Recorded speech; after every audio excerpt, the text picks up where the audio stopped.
وہ نام جو کل تک لوگوں کو انصاف اپنی دہلیز میں فراہم کرتے تھے، آج وہ اپنے لیے انصاف لینے کے لیے وہ قانون کا رستہ استعمال کر رہے ہیں۔ جو خواجہ ندیم سعید وائیں صاحب ہے، انہوں نے اس کو پیمنٹ دی ہوئی تھی، اس نے ان کو چیکس وغیرہ دیے، ساری ڈاکومنٹیشن۔ جو وسٹا ہاسپٹیلٹی ان کمپنی ہے، اس میں خواجہ صاحب اس کے ساتھ ڈائریکٹر بھی ہیں۔ خواجہ صاحب محتاط آدمی تھے، انہوں نے پہلے دن ہی ڈیسائیڈ کر لیا کہ میں اس کے ساتھ کسی اکاؤنٹ میں جوائنٹ سگنیٹری نہیں بنوں گا۔ آج اسی وجہ سے خواجہ صاحب بچے ہوں۔ یہ طریقہ واردات ہی اس طرح کرتا ہے کہ جس بندے سے اس نے پیسے لینے ہیں، یہ خود یعنی چوری کرے گا اور شور مچا دے گا کہ چور چور چور چور۔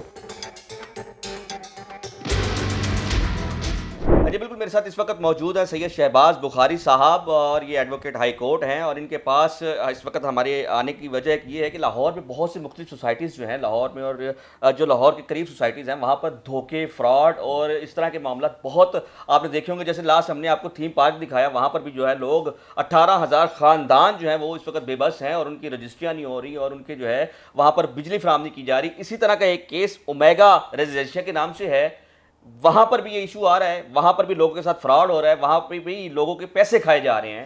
اس حوالے سے ہم سید شہباز بخاری صاحب سے بات کرتے ہیں، پوچھتے ہیں کہ سر یہ کیا میٹر ہے۔ ہمیں پتہ چلا ہے کہ وہاں پر جو ہے کچوری سرور نامی اس کا جو آنر ہے، سی او ہے، وہ مختلف شعبہ جات سے وہ منسلک ہے، کاروبار بھی کر رہا ہے، اور اس نے اومیگا کو مختلف علاقوں میں بھی، مختلف جو ہے ڈسٹرکٹ میں بھی بنایا ہوا ہے۔ اس حوالے سے بتائیں کہ آپ کے پاس کیا تفصیلات ہیں؟ دیکھیں، اومیگا جو ہے وہ لاہور، فیصل آباد اور جنگ میں کام کر رہا ہے، پروجیکٹس لے کے آئے ہیں، لیکن جو چوری سرور ہے وہ بالکل فراڈولنٹ ایکٹیویٹیز میں انوالو ہے، اور وہ جو پلاٹس اس کے پاس فزیکلی جن کا پوزیشن اویلیبل ہے، جو پلاٹس کمپنی کے پاس موجود ہیں، اس سے وہ 500% جو ہے وہ آلموسٹ پلاٹس کی زیادہ سیلنگ کر چکا ہے۔ کہ اگر اس کے پاس بالفرض 5,000 پلاٹ ہے تو وہ جو سیلنگ کر چکا ہے وہ 30,000 سے بھی زیادہ پلاٹس کی کر چکا ہے، اور باقی سارے افیکٹیز ہیں، ان کو کسی کو پلاٹ نہیں مل رہا، کسی کو کوئی پوزیشن نہیں مل رہا، اور وہ بیچارے در در کی دھکے کھاتے پھر رہے ہیں۔ تو ابھی تک آپ کے پاس کوئی جو متاثرین ہیں ان میں سے کسی نے رجوع کیا ہے؟ جی بالکل، اوبویسلی ہم اس ساری کو تیار کر رہے ہیں، اور تمام متاثرین کو لے کے عدالت میں جا رہے ہیں، اور اس کی جتنی بھی ڈیفرنٹ پروجیکٹس میں بھی مثلاً ہمارے پاس اس کی وسٹا ہاسپٹیلٹی ان اس نے ایک کمپنی بنائی ہے، اس سے ریلیٹڈ ایشوز چل رہے ہیں۔ اس کا ایک وسٹا ٹاور کے نام سے اس نے کمپنی بنائی ہے، ڈیفرنٹ کمپنیز بناتا ہے، اور بہت سی ایکٹیویٹیز ہمارے پاس اس کی آئی ہیں کہ یہ جو وزٹا ہاسپٹیلٹی جو ہے یہ بھی ایک آج کل چل رہا ہے ٹرینڈنگ میں، کہ اس کے ساتھ بھی کوئی ایسا فراڈ شاڈ چل رہا ہے، اس کمپنی کو بنایا گیا اور اس کے جو دوسرے جو پارٹنر تھے ان کے ساتھ بھی کوئی فراڈ ہوا، یہ بھی تو آپ کے پاس شاید اس کا بھی کوئی ہے؟ جی بالکل، وسٹا ہاسپٹیلٹی ان کا یہ تھا کہ اس کے جو سیکنڈ ڈائریکٹر اور شیئر ہولڈر تھے، انہوں نے اس کے خلاف ایک تو ان کو پیسے دینے تھے، ان سے انویسٹمنٹس لی ہوئی تھی، ان سے کچھ ادھار پیسے لیے ہوئے تھے، اور ان کو کچھ چیکس وغیرہ جاری کیے ہوئے تھے۔ تو اس نے کیا کیا کہ وہ صرف اور صرف بلیک میل کرنے کی خاطر، اس بندے کی طریقہ جس کو کہتے ہیں طریقہ واردات یہ ہے کہ یہ طریقہ واردات ہی اس طرح کرتا ہے کہ جس بندے سے اس نے پیسے لینے ہیں، یہ خود یعنی چوری کرے گا اور شور مچا دے گا کہ چور چور چور چور۔ تو اگلا بندہ پریشان ہو جاتا ہے کہ یہ چوری کر کے جا رہا ہے، اور الٹا اس نے شور مچا دیا چور چور چور ریئل اسٹیٹ وہ میں تو چور بڑا ایک مچائے ٹائکون شور۔ سمجھا جاتا ہے اس کو۔ جی اوبویسلی اسی کی وجہ سے یہ اپنے پیسے استعمال بھی کر رہا ہے، اور لوگوں کو تھریٹس بھی دیتا ہے، لوگوں کے خلاف جھوٹے پرچے بھی کرواتا ہے۔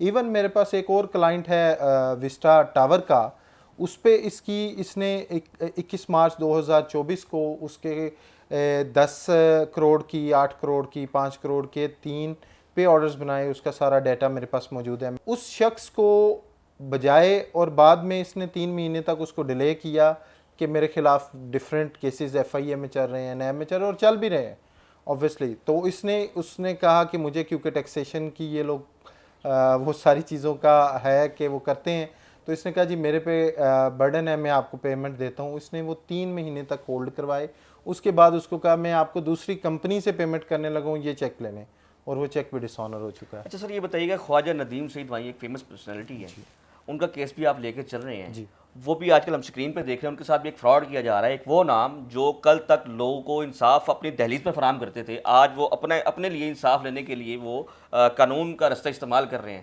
اس حوالے سے بتائیے گا کہ کیا وہ معاملات ہیں، کیسے ان کے ساتھ بھی فراڈ ہوا، کیسے وہ مطلب وہ بھی اس کے شکنجے میں آ گئے؟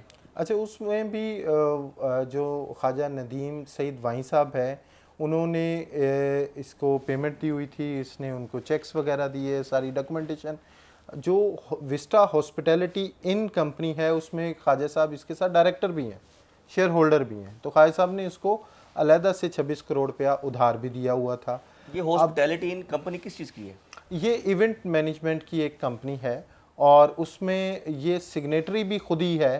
ڈائریکٹر اور شیئر ہولڈر ضرور ہے خواجہ ندیم سعید وائیں، لیکن کسی بینک اکاؤنٹ میں خواجہ ندیم سعید وائیں جو ہے وہ سگنیٹری نہیں ہے. کیا وجہ ہو سکتی ہے؟ اس کی وجہ یہ ہو سکتی ہے کہ یہ ایک تو اکاؤنٹس کا آدمی تھا، اور دوسرا اس کی جو ریپیوٹ ہے کہ یہ اکاؤنٹس کے اندر منی لانڈرنگ بہت زیادہ کرتا ہے.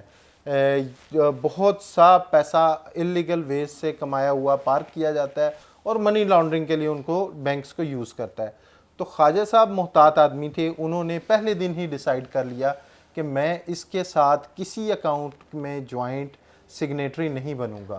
تب آپ سے مشورہ کیا گیا تھا؟ خواجہ صاحب میرے پرانے دوست ہیں، انہوں نے مجھ سے مشورہ کیا تھا اور میں نے انہیں ایڈوائز کیا تھا کہ بالکل آپ اس کے ساتھ کسی اکاؤنٹ میں نے ان سے پارٹنرشپ کرنے سے بھی منع کیا تھا، لیکن وہ ان کا ایک اپنا ڈیسیژن ہے. لیکن میں نے انہیں یہ ایڈوائز کیا تھا کہ آپ اس کے کسی بینک اکاؤنٹ میں، چاہے وہ کمپنی کا بینک اکاؤنٹ ہے، آپ نے سگنیٹری نہیں بننا. آج اسی وجہ سے خواجہ صاحب بچے ہوئے ہیں. ابھی یہ سگنیٹری، یہ جو وسٹا کا ہی اکاؤنٹ ہے، اس پہ ایف بی آر کی جب انکوائری ہوگی، ایف آئی اے کی انکوائری انیشیٹ ہوگی، آپ دیکھیے گا اس میں بہت کچھ نکلے گا، بہت کچھ نکلے گا.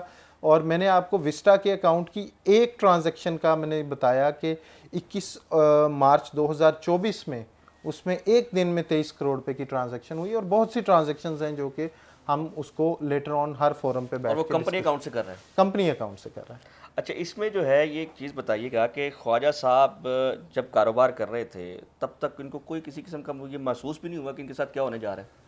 اچھا، خواجہ صاحب کیونکہ ان کی فیملی پہ آج کل تھوڑا سا دباؤ بھی ہے، اور خواجہ صاحب ان وجوہات کی وجہ سے یہ شاید تھوڑے پریشانی میں بھی تھے، تو انہوں نے زیادہ فوکس نہیں کیا اور اکاؤنٹس کی طرف زیادہ توجہ نہیں دی، کیونکہ یہ اکاؤنٹس کا آدمی ہے. مجھے جو بتایا گیا اس کے مطابق یہ جو سوئی گیس ہے اس میں بطور اکاؤنٹنٹ ہی جاب کر رہا تھا، کلیریکل سٹاف میں تھا، ڈپارٹمنٹ میں تھا. جی جی جی جی سوئی گیس میں یہ بیسیکلی بالکل نیچے سے اوپر گیا ہوا ہے، بالکل نیچے سے گیا، اور یہ لوگوں کے سروں کو ہی کاٹ کے یہ اس نے اپنی عمارت بنائی ہے. چوری سرور ہے جی، یہ جو شخص ہیں چوری سرور صاحب، یہ مجھے جو بتایا گیا اس میں یہ سوئی گیس میں کلرک تھے. آپ نے بات سنی، سوئی گیس ڈپارٹمنٹ کا کلرک جو ہے وہ آج ایک ریئل اسٹیٹ کا ٹائیکون بنا ہوا ہے. ہم نے آپ کو بتایا کہ جو اس وقت اسپیشلٹی جن کی ہے، جو سوسائٹیز کو دیکھ رہے ہیں اور متاثرین کے حق میں بات کرتے ہیں.